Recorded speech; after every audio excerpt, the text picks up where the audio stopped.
ಬಾಳೆ ಎಲೆ ಬೇಯಿಸಿದ್ರೆ ಸಾಕು ನೋಡಿ, ಹೀಗೆ ಮಾಡ್ಬೋದು. ನೀವೇ ಆಶ್ಚರ್ಯ ಪಡ್ತೀರಾ. ಎಲ್ಲರಿಗೂ ನಮಸ್ಕಾರ. ನಮ್ಮ ಚಾನಲ್ಗೆ ನಿಮ್ಮೆಲ್ಲರಿಗೂ ಆತ್ಮೀಯವಾದ ಸುಸ್ವಾಗತ. ನಾನಿಲ್ಲಿ ಒಂದು ಬೌಲ್ ತೊಗೊಂಡಿದ್ದೀನಿ. ಇದಕ್ಕೆ 3 ಚಮಚದಷ್ಟು ಕಲ್ಲುಪ್ಪನ್ನು ಹಾಕಿದ್ದೀನಿ. ನಂತರ 1 ಚಮಚದಷ್ಟು ಅರಿಶಿನ ಪುಡಿಯನ್ನು ಹಾಕಿ ಚೆನ್ನಾಗಿ ಮಿಕ್ಸ್ ಮಾಡ್ಕೊಳ್ಳೋಣ. ಇರುವೆಗಳಿಗೆ ಈ ಒಂದು ಮೆಡಿಷನ್ ಅಂತಲೇ ಹೇಳ್ಬೋದು. ತುಂಬ ಚೆನ್ನಾಗಿ ವರ್ಕ್ ಆಗುತ್ತೆ ನೋಡಿ. ಇವಾಗ ಮಿಕ್ಸ್ ಆಗಿದೆ. ಹೊರಗಡೆಯಿಂದ ಬಂದ ತಕ್ಷಣ ಡೋರ್ ಸೈಡಲ್ಲಿ ಇರುವೆಗಳಾಗಿರ್ಬೋದು, ಕೆಲವೊಂದು ಈ ಕೆಳಗಡೆ ಮನೆ ಸೈಡಲ್ಲಿ ಈ ಮೋರಿ ಕಡೆಯಿಂದ ಸಣ್ಣ ಸಣ್ಣ ಕಪ್ಪೆಗಳು ಆಗಿರ್ಬೋದು ಬರ್ತಾ ಇರ್ತವೆ. ಅದು ಯಾವುದು ಬರಬಾರ್ದಂದ್ರೆ ಈ ಉಪ್ಪು ಅರಿಶಿನ ಮಿಕ್ಸನ್ನು ಈ ರೀತಿ ಡೋರ್ ಸೈಡಿಗೆ ಹಾಕಿಬಿಡಬೇಕು. ಡೈಲಿ ಈ ಕೆಲಸ ಮಾಡೋದ್ರಿಂದ ಯಾವುದೇ ಆದ ಒಂದು ಜಿರಳೆಗಳು ಹೊರಗಡೆಯಿಂದ ಬರುವಂಥದ್ದು ಸಣ್ಣ ಸಣ್ಣ ಹುಳಗಳು ಯಾವೂ ಕೂಡ ಮನೆಯೊಳಗಡೆ ಬರೋದಿಲ್ಲ, ಮತ್ತು ಇರುವೆ ಕೂಡ ಆಗೋದಿಲ್ಲ. ಇರುವೆಗಳು ಕೂಡ ತುಂಬ ಚೆನ್ನಾಗಿ ವರ್ಕ್ ಆಗುತ್ತೆ. ಟ್ರೈ ಮಾಡಿ ನೋಡಿ. ಅರ್ಧ ಹೋಳು ನಿಂಬೆ ಹೋಳಿಗೆ ಸ್ವಲ್ಪ ಕೋಲ್ಗೇಟ್ ಪೇಸ್ಟನ್ನು ಹಾಕಿ ಈ ರೀತಿ ಮಿಕ್ಸ್ ಮಾಡ್ಕೊಂಬಿಡಿ. ನಂತರ ಈ ಹೋಳನ್ನು ವಾಷಿಂಗ್ ಮಿಷನ್ನಿಗೆ ಕ್ಲೀನ್ ಮಾಡೋ ಟೈಮಲ್ಲಿ ಹಾಕಿದರೆ ತುಂಬ ಚೆನ್ನಾಗಿ ಒಂದು ಬ್ಯಾಡ್ ಸ್ಮೆಲ್ ಅನ್ನೋದೇ ಇರೋದಿಲ್ಲ ನೋಡಿ. ಇವಾಗ ವಾಷಿಂಗ್ ಮಿಷನ್ ಕ್ಲೀನ್ ಮಾಡೋ ಟೈಮಲ್ಲಿ ಈ ರೀತಿ ಕೆಳಗಡೆ ನೋಡಿ ಈ ರೀತಿ ಹಾಕ್ಕೊಂಡ್ಬಿಡಬೇಕು. ನೀಟಾಗಿ ಒಂದು ರೌಂಡ್ ನೀರು ಬರ್ತಾ ಬರ್ತಾ ಬರ್ತಾ ವಾಷಿಂಗ್ ಮಿಷನ್ ತುಂಬ ಚೆನ್ನಾಗಿ ಕ್ಲೀನ್ ಆಗುತ್ತೆ. ನಿಂಬೆಹಣ್ಣು ಮತ್ತು ಕೋಲ್ಗೇಟ್ ಪೇಸ್ಟ್ ಇರೋದ್ರಿಂದ ಒಂದು ಬ್ಯಾಡ್ ಸ್ಮೆಲ್ ಅನ್ನೋದೇ ಇರೋದಿಲ್ಲ. ತುಂಬ ಚೆನ್ನಾಗಿ ವಾಷಿಂಗ್ ಮಿಷನ್ ಕ್ಲೀನ್ ಮಾಡ್ಬೋದು. ಬನ್ನಿ ನೆಕ್ಸ್ಟ್ ಟಿಪ್ಸನ್ನು ನೋಡ್ಕೊಂಬರೋಣ. ಇದಕ್ಕೆ ಬಾಳೆ ಎಲೆ ಬೇಕಾಗುತ್ತೆ ನೋಡಿ. ನಾನಿಲ್ಲಿ 3ರಿಂದ 4 ಬಾಳೆ ಎಲೆಯನ್ನು ತೊಗೊಂಡಿದ್ದೀನಿ. ಇದನ್ನು ಕಟ್ ಮಾಡಿ ಬಾಡಿಸ್ಕೊಂಡು ಎತ್ತಿಟ್ಕೊಳ್ಬೇಕು ನೋಡಿ. ಫ್ರೆಶ್ ಆಗಿದೆ ಬಾಳೆ ಎಲೆ.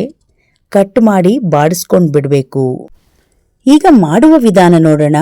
ಒಂದು ಬೇಷನ್ನಲ್ಲಿ ಚೆನ್ನಾಗಿ ತೊಳೆದಿರುವ 1 ಗ್ಲಾಸ್ ಅಕ್ಕಿಯನ್ನು ಒಂದು 5 ಅವರ್ ನೆನೆಸಿದ್ರೆ ಸಾಕಾಗುತ್ತೆ ನೋಡಿ. 5 ಅವರ್ ನೆನೆಸಿರುವ 1 ಗ್ಲಾಸ್ ಅಕ್ಕಿನ ಮಿಕ್ಸಿ ಜಾರಿಗೆ ಹಾಕ್ಕೊಳ್ತಾ ಇದ್ದೀನಿ. ನಾವು ದೋಸೆಗೆ ಹೇಗೆ ನೆನೆಸ್ಕೊಳ್ತೀವಿ ಆ ರೀತಿಯಾಗಿ ಒಂದು 5 ಅವರ್ ನೆನೆಸಿದ್ರೆ ಸಾಕಾಗುತ್ತೆ. ಈಗ ಇದನ್ನೆಲ್ಲ ಮಿಕ್ಸಿ ಜಾರಿಗೆ ಹಾಕ್ಕೊಂಡಿದ್ದೀನಿ. ನಮಗೆ ಸ್ವೀಟಿಗೆ ಎಷ್ಟು ಬೇಕಾಗುತ್ತೋ ನೋಡಿ ಬೆಲ್ಲವನ್ನು ತಗೊಂಡಿದ್ದೀನಿ. ಅಂದರೆ 1 ಗ್ಲಾಸ್ ಅಕ್ಕಿಗೆ ನಮಗೆ ಸ್ವೀಟ್ ಎಷ್ಟು ಬೇಕಾಗುತ್ತೋ ಅಷ್ಟು ಬೆಲ್ಲ, ಹಾಗೆ 2 ಏಲಕ್ಕಿ, 1 ತುಂಡು ಗಾತ್ರದ ಒಣಶುಂಠಿಯನ್ನು ಹಾಕ್ಕೊಂಡಿದ್ದೀನಿ. 1 ಚಿಟಿಗೆ ಉಪ್ಪು ಬೇಕಾಗುತ್ತೆ. ಪುಡಿ ಉಪ್ಪನ್ನು ಹಾಕಿ ಸ್ವಲ್ಪ ನೀರನ್ನು ಮಿಕ್ಸ್ ಮಾಡಿ ದೋಸೆ ಹಿಟ್ಟಿನ ಹದಕ್ಕೆ ರುಬ್ಬಿ ಪಕ್ಕದಲ್ಲಿಟ್ಕೊಳ್ಳೋಣ. ಈ ಕಡುಬನ್ನು ಮಾಡೋಕ್ಕೆ ಹೂರ್ಣ ಬೇಕಾಗುತ್ತೆ. ಒಂದು ಅರ್ಧ ಹೋಳು ತೆಂಗಿನಕಾಯಿ ತುರಿಯನ್ನು ಒಂದು ತಟ್ಟೆಗೆ ಹಾಕ್ಕೊಂಡಿದ್ದೀನಿ ನೋಡಿ. ನಾವು ರುಬ್ಬಕ್ಕೆ ಸ್ವಲ್ಪ ಬೆಲ್ಲವನ್ನು ತಗೊಂಡಿದ್ದೀವಿ. ಈ ಹೂರ್ಣಕ್ಕೆ ಸ್ವಲ್ಪ ಬೆಲ್ಲವನ್ನು ಹಾಕಿದ್ದೀನಿ ನೋಡಿ. ಇಲ್ಲಿ ಈ ಹೂರ್ಣಕ್ಕೆ ಪುಡಿ ಮಾಡಿರುವ ಬೆಲ್ಲವನ್ನು ಹಾಕ್ಕೊಳ್ತಾ ಇದ್ದೀನಿ. ಅಂದರೆ ಒಂದು ಅರ್ಧ ಕೆಜಿಯಷ್ಟು ಬೆಲ್ಲದಲ್ಲಿ ರುಬ್ಬಕ್ಕೆ ಒಂದು 1/4 ಭಾಗದಷ್ಟು ಮತ್ತು ಈ ಹೂರ್ಣಕ್ಕೆ 1/4 ಭಾಗದಷ್ಟು ಹಾಕ್ಕೊಂಡಿದ್ದೀನಿ.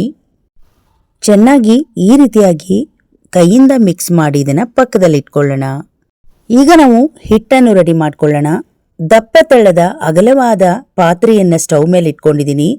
ರುಬ್ಬಿರುವ ಅಕ್ಕಿ ಪೇಸ್ಟನ್ನು ಇದಕ್ಕೆ ಹಾಕ್ಕೊಳ್ತಾ ಇದ್ದೀನಿ. ಈಗ ಸಿಮ್ಮಲ್ಲೇ ಇಟ್ಟು ಕೈ ಬಿಡದೆ ಈ ರೀತಿಯಾಗಿ ಮಿಕ್ಸ್ ಮಾಡ್ತಾನೆ ಇರಬೇಕು. ಒಂದು 5ರಿಂದ 10 ನಿಮಿಷಗಳ ಕಾಲ ಈ ರೀತಿ ಮಿಕ್ಸ್ ಮಾಡ್ತಾನೆ ಇರಬೇಕು. ಸ್ವಲ್ಪ ನಾವು ಕೈ ಬಿಟ್ರೂ ಕೂಡ ಗಂಟಾಗ್ಬಿಡುತ್ತೆ. ರಾಗಿ ಹಾಲ್ಬಾಯಿಗೆ ಯಾವ ರೀತಿಯಾಗಿ ಮಿಕ್ಸ್ ಮಾಡ್ತೀವಿ ಅದೇ ರೀತಿಯಾಗಿ ಇದಕ್ಕೂ ಕೂಡ ಮಿಕ್ಸ್ ಮಾಡ್ತಾನೆ ಇರಬೇಕು.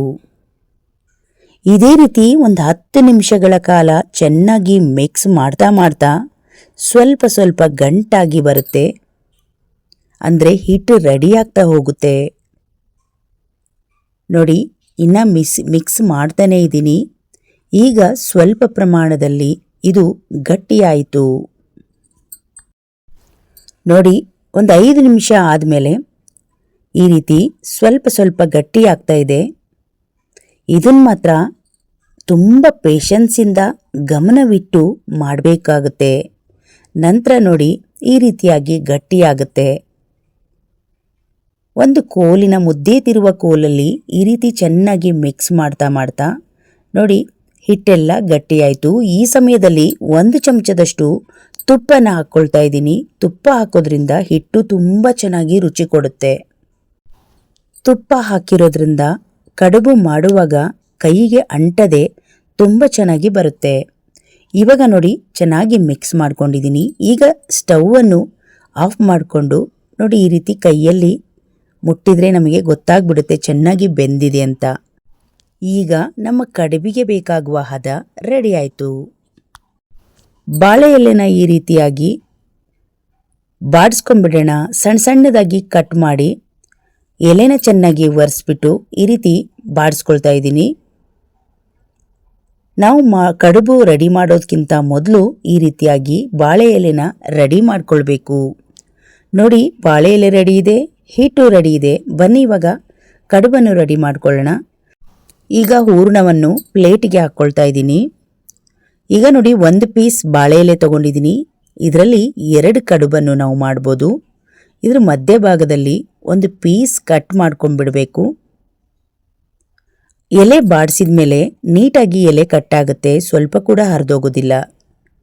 ನಾವು ಎಲೆನ ಕಟ್ ಮಾಡೋದಕ್ಕಿಂತ ಮುಂಚೆ ಎಲೆನ ಬಾಡಿಸ್ಕೊಂಡು ಕಟ್ ಮಾಡ್ಕೋಬೇಕು. ನೋಡಿ ಈಗ ರೆಡಿ ಇದೆ. ಇದಕ್ಕೆ ಒಂದು ಸ್ವಲ್ಪನೇ ಹಿಟ್ಟನ್ನು ಈ ರೀತಿ ಸವರ್ಕೊಂಡ್ಬಿಡ್ಬೇಕು. ನೋಡಿ ಈ ರೀತಿಯಾಗಿ ಸೌರಿ ಮಧ್ಯದಲ್ಲಿ ಈ ಹೂರಣವನ್ನು ಎತ್ತಿಡಬೇಕು. ಒಂದು ಮಾಡಿದರೆ ಸಾಕಾಗುತ್ತೆ. ತೆಳ್ಳಗೆ ನಾವು ಈ ಹಿಟ್ಟನ್ನು ಬಾಳೆ ಎಲೆ ಮೇಲೆ ಹಚ್ಕೊಳ್ಬೇಕು. ನಂತರ ನಾವು ಕಡುಬಿನ ಆಕಾರವಾಗಿ ಈ ರೀತಿಯಾಗಿ ಮಡಚಿಟ್ಬಿಟ್ರೆ ಆಯಿತು. ಅದೇ ರೀತಿಯಾಗಿ ಇನ್ನೊಂದು ಎಲೆ ಪೀಸ್ ಮೇಲೆ ಸ್ವಲ್ಪ ಈ ರೀತಿ ಹಿಟ್ಟನ್ನು ಮೇಲೆ ಹೀಗೆ ಸವರ್ಕೊಂಡು ಮಧ್ಯದಲ್ಲಿ ಸ್ವಲ್ಪ ಹೂರಣವನ್ನು ಇಟ್ಟರೆ ನಂತರ ಅದೇ ರೀತಿಯಾಗಿ ಈ ರೀತಿ ಮಡಚಿಟ್ಬಿಟ್ರೆ ನೋಡಿ 2 ಪಾತಾಳಿ ಕಡುಬು ರೆಡಿ ಆಯಿತು. ಈಗ ನಾವು ಕೈಯಲ್ಲಾದರೂ ತಟ್ಬೋದು, ಇಲ್ಲಾಂದರೆ ಇನ್ನೊಂದು ಬಾಳೆ ಎಲೆ ಮೇಲಿಟ್ಟು ಕೂಡ ನಾವು ಇದನ್ನು ತಟ್ಬೋದು.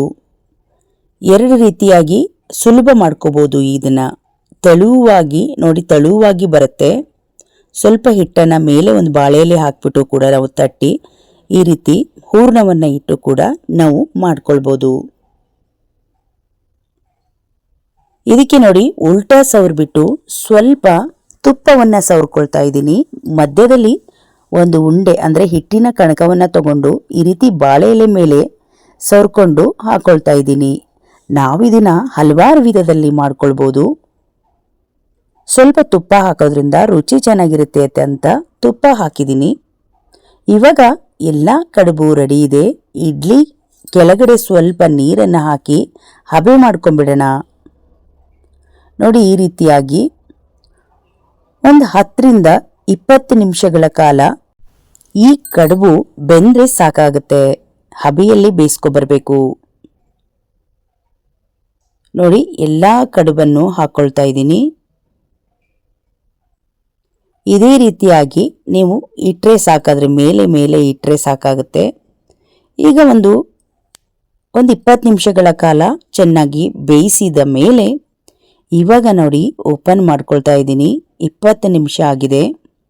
ಇವಾಗ ತುಂಬ ಚೆನ್ನಾಗಿ ಬೆಂದಿದೆ. ಈಗ ನೋಡಿ ಹಳ್ಳಿ ವಿಧಾನದ ಸಾಂಪ್ರದಾಯಿಕ ಪಾತಾಳಿ ಕಡುಬು ರೆಡಿ ಆಯಿತು ನೋಡಿ. ಮಾಡುವ ವಿಧಾನ ತುಂಬ ಕಷ್ಟ ಅನಿಸ್ಬೋದು, ತಿನ್ನಕ್ಕೆ ತುಂಬ ರುಚಿಕರವಾಗಿರುತ್ತೆ. ನಾವಿವತ್ತು ತೋರಿಸಿರುವ ವಿಧಾನದಲ್ಲೇ ಈ ಕಡುಬನ್ನು ಬಾಳೆ ಎಲೆ ಸಿಕ್ಕಾಗ ಒಮ್ಮೆ ಟ್ರೈ ಮಾಡಿ ನೋಡಿ. ನೀವು ಇಷ್ಟಪಟ್ಟು ತಿಂತೀರಾ, ಮತ್ತೆ ಮಾಡಿ ತಿನ್ನಬೇಕು ಅನಿಸುತ್ತೆ. ಅಷ್ಟೊಂದು ರುಚಿಕರವಾಗಿರುತ್ತೆ. ಈಗ ಹೇಗೆ ಇದು ಚೆನ್ನಾಗಿ ಬೆಂದಿದೆ ಅಂತ ನೋಡ್ಕೊಂಬರೋಣ. ಈಗ ನೋಡಿ ಒಂದು ಓಪನ್ ಮಾಡ್ಕೊಳ್ತಾ ಇದ್ದೀನಿ. ನೋಡಿ ಎಲ್ಲವೂ ಕೂಡ ತುಂಬ ಚೆನ್ನಾಗಿ ಬೆಂದಿದೆ. ಎಲೆ ಸ್ವಲ್ಪ ಎತ್ತಿದ್ರೆ ಸಾಕು, ಎಲ್ಲ ನೀಟಾಗಿ ಬಿಟ್ಕೊಂಡ್ಬಿಡುತ್ತೆ. ಸೇಮ್ ನಾವು ಕಾಯಿ ಕಡುಬು ಕರ್ಜಿಕಾಯಿ ಯಾವ ರೀತಿಯಾಗಿ ಮಾಡ್ಕೊಳ್ತೀವಿ ಅದೇ ರೀತಿ ಶೇಪಲ್ಲಿ ಬಂದಿದೆ. ನೋಡಿ ಎಷ್ಟು ಚೆನ್ನಾಗಿ ಬೆಂದಿದೆ. ರುಚಿ ಸಖತ್ತಾಗಿರುತ್ತೆ. ನಿಮಗೆ ಬಾಳೆ ಎಲೆ ಇಲ್ಲ ಅಂದರೆ ಅರಿಶಿಣದ ಎಲೆಯಲ್ಲಿ ಒಮ್ಮೆ ಟ್ರೈ ಮಾಡಿ ನೋಡಿ. ಅರಿಶಿಣದ ಎಲೆ ಸಿಗೋದಿಲ್ಲ, ಸಿಕ್ಕಾಗ ಅರಿಶಿಣದ ಎಲೆಯಲ್ಲಿ ಸೇಮ್ ವಿಧಾನದಲ್ಲಿ ಮಾಡಿದರೆ ಘಮ ಡಬಲ್ ಆಗುತ್ತೆ. ನೋಡಿ, ಎಲ್ಲವೂ ಕೂಡ ತುಂಬ ಚೆನ್ನಾಗಿ ಬಂದಿತ್ತು. ಈ ಪಾತಾಳಿ ಕಡುಬು ತುಪ್ಪದ ಜೊತೆಗೆ ತಿಂತಾ ಇದ್ರೆ ಮಸ್ತಾಗಿರುತ್ತೆ. ಇವತ್ತಿನ ಸಾಂಪ್ರದಾಯಿಕ ಅಡಿಗೆ ನಿಮಗೆ ಇಷ್ಟ ಆದರೆ ಒಂದು ಲೈಕ್ ಮಾಡಿ, ಈ ವಿಡಿಯೋವನ್ನು ಶೇರ್ ಮಾಡಿ. ಇನ್ನಷ್ಟು ವಿಡಿಯೋಗಳಿಗಾಗಿ ನಮ್ಮ ಚಾನಲನ್ನು ಸಬ್ಸ್ಕ್ರೈಬ್ ಮಾಡ್ಕೊಳ್ಳಿ. ಮತ್ತೆ ಮುಂದಿನ ಹೊಸ ಟಿಪ್ಸ್ ವಿಡಿಯೋಗಳೊಂದಿಗೆ ಸಿಗೋಣ. ಅಲ್ಲಿಯವರೆಗೂ ಧನ್ಯವಾದಗಳು.